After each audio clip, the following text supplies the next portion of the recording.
అన్నమయ్య జిల్లా రాయచోటిలో ఒక పారిశుద్ధ కార్మికురాలు ఆందోళన చేశారు.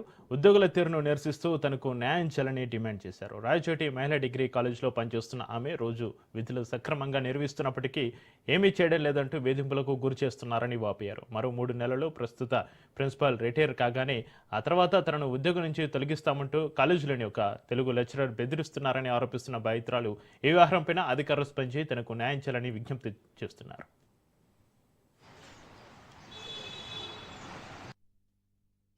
నమస్కారం, నా పేరు షహనాజు. నేను ప్రభుత్వ మహిళా డిగ్రీ కాలేజీలో స్కావెంజర్గా జాయిన్ అయినాను.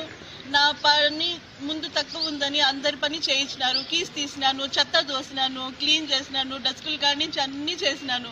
ఇప్పుడు 2 పక్కలు కూడా నాకు వాష్రూమ్స్ వచ్చినాయి. 2 పక్కల నేను క్లీన్ చేసుకొని వచ్చేసరికి 11:30 ఇట్లా అవుతుంది. అంతవరకు వేరే వాళ్ళు పనులు అన్నీ చేసుకొని కూర్చొని ఉంటారు. కానీ అటెండర్లు ఎక్కువ పని ఉంది అని చెప్పేసి అన్నీ నాకు ఎత్తేసి నువ్వు చేయాల్సిందే, నువ్వు చేస్తావా లేదా అని నాకు భయపెట్టిస్తున్నారు సార్. నీకు తీసేస్తాము అంటున్నారు. నా పని ఒక్కరవ కంప్లీట్ లేకుండా నేను చేసుకుంటాను. ఆ పక్క ఈ పక్క వాష్రూమ్లు చూసి రండి ఎంత క్లీన్గా పెడతానో, పిల్లల్ని అడగండి. నా పని నేను బాగా చేసుకుంటాను. వేరే వాళ్ళ పని ఎత్తేసి నాకు చెప్పకుండానే ఎత్తేసి నాకు టార్చర్ పెడితే ఎట్లా సార్? కాలేజీలో పెద్దవాళ్ళే అందరూ కలిసి వేస్తున్నారు సార్. సార్ వాళ్ళు ఎత్తేసినారు సార్, పెట్టి అందరూ వేసినారు సార్.